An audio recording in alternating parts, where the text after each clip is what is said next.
Domains. An inevitability in this game we call Genshin. An unavoidable cycle of doing them over and over again for minimal rewards. Domains are these little tilted squares on the map. And no, I won't call them diamonds. Your first introduction to them is the first Archon quest, obviously because they're the dungeons of this game. There are 4 types of domains. The first type is the one-time domain. The second is that gives you the weapon upgrade materials.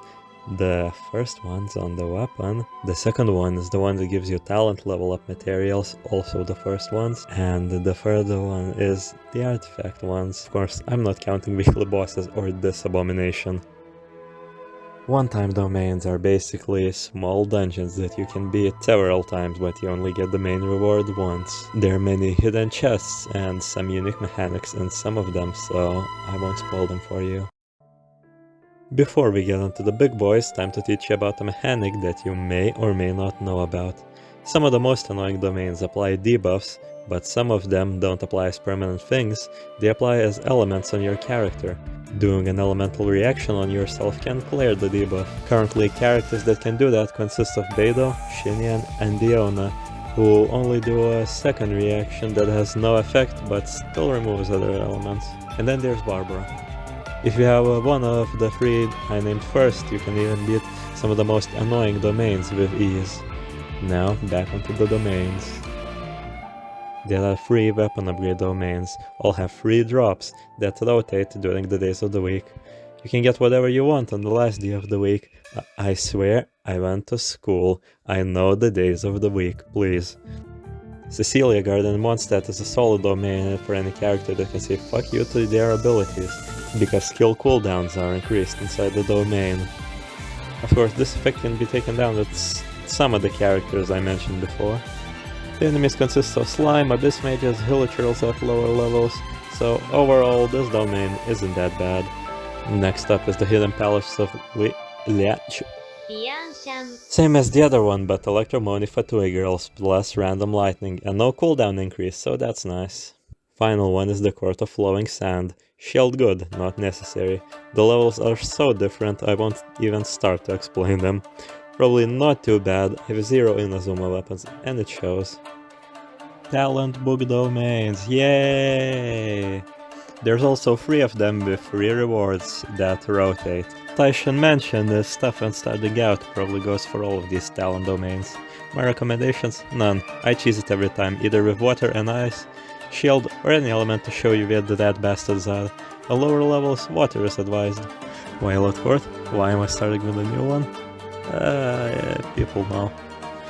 The domain doesn't seem bad, haven't done it yet. Again, if samurai guys in the overworld kick your ass, get some friends. Okay, I did it, and ouch. Take the small guys out first, don't let the samurai guys get the aurora, and you should be chill. Forsaken Rift makes me forsake my mental health. Whoever designed this is a sociopath, but only a self-proclaimed one who actually gets happiness from people's pain. Increased stamina usage. Even with max stamina, doing the solo sucks. You can clear the debuff with Xinyan or Beidou. Diona is useless here since you slam ice with ice, and Barbara is, well, Barbara. Besides that, you probably won't be able to dodge 50% of the time. Icicles fall on you. And for each god-forsaken stage, there is an abyss mage or 2. This domain is hell, unless you're an absolute pyro master main. Just get friends, the depression is not worth it. Now on to the big boys, the artifact domains. Currently in 2.0 there are 8. These domains are a little useless until adventure rank 30, since you won't get the specific artifacts. Once you log them, they will probably be overleveled, so grab a friend when you can. Probably even when I say I'm against it. I don't need friends, they disappoint me. The main of Guyun is haha, electro and physical go brrrr. Every level has different rules that you better read up on, unless you wanna be strike if down by God himself as your health melts away every time your spicy bear decides that it wants to attack. Electro, physical and geo are the only safe reactions here. Rarely enough, single player here is fine. You take a lot of damage because your team is varied, but it splits between your characters. But co-op is different. Co-op you are either physical or whatever the rules like, if you of course you don't wanna die. This domain gives you geo damage and shield strength artifacts. Midsummer Courtyard is okay, kinda similar to the last one, but less the range rules. On some floors you take damage if you mix water and electro, and some ice and electro. Get ready for abyss mages and some electro enemies. You get electro damage and electro defense artifacts from beating it, and my god, fuck electro defense.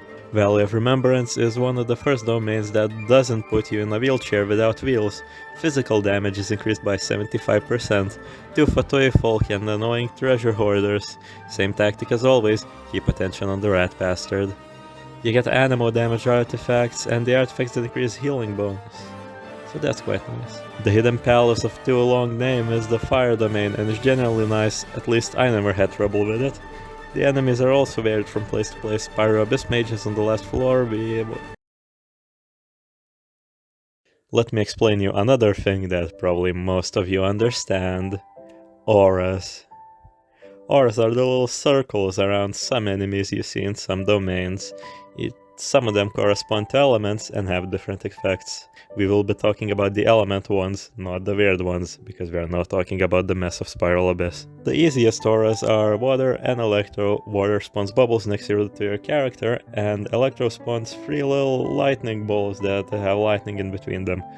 Don't stand in it or you'll take damage, pretty simple. Cryo aura is a little bit problematic, as periodically you will get trapped. That's it. And Pyro Aura summons a fireball that chases you, explodes 3 times, that chases you again, then explodes 3 times, then chases you again, then explodes 3 times, and your health slowly melts away in the pyro damage as you slowly die. Have fun. So yeah, remember the 2 pyro mages I was talking about? One of them has the fire aura. Have fun. Another thing I forgot to mention is the fact that these little bubble things exist. What do? Who the fuck knows? They apply an element to the enemy and boost that element's defense, probably, and when you hit it with an elemental reaction, it disappears. I don't know. Now on to the newer domains. Some of these have some fun mechanics. After completing the Dragonspine quest, you unlock the Peak of Vindignir. Hope you main Pyro. Ice and Hydro damage artifacts are protected by whatever the cryo element can throw at you, plus the Dragonspine mechanic of freezing your balls off. They're cold and warm tiles that you can step on. Obvious what they do? Great. Bridge Watch. Shield good if you want more HP or some more damage. Some pyro-themed enemies on the lower floors and some geo-bishops on the highest. Nothing to fret about. Now, on to the oh. Did I forget something? Out of the originals? Oh. The longest name and the most irrelevant domain is useless unless you're a Mona main. Can't blame you for that. This is where the big boy artifacts were located. All the Razor builders who thought combining 2 damage up artifacts instead of getting 4 gladiators was better for damage never saw the torture they were about to face. This domain asks you the question, do you like Abyss Mages? What about the ones whose weakness is the least used element of the game? And that one has a pyro aura. Welcome to Freeze, Melt and Die City, motherfucker. Even friends can't save you now, unless you're riding with a full team of 5 stars and a Barbara to break the fire guy's shield and hopefully not freeze. The geo damage buff is a joke if you don't use somebody who can make a non-elemental shield, since one of the 3 bastards will break whatever you get from shards. This domain just throws you into turmoil as the fireball blows your nuts off. The only commonly used artifact from here is the Noblesse Oblige set, and you'll have to work for it. Besides the last domain becoming almost completely irrelevant, the next one asks if you want to main DPS Mona instead.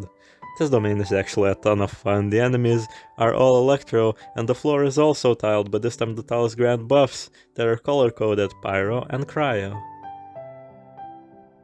Domains will probably always remain, and if the artifact power starts scaling with new releases, honestly, I don't mind. It's not power creep if it's progression. This way the characters we use now could stay relevant without much worries. No go grind, you only do 900 damage and you expect to win? Ha, don't make me laugh.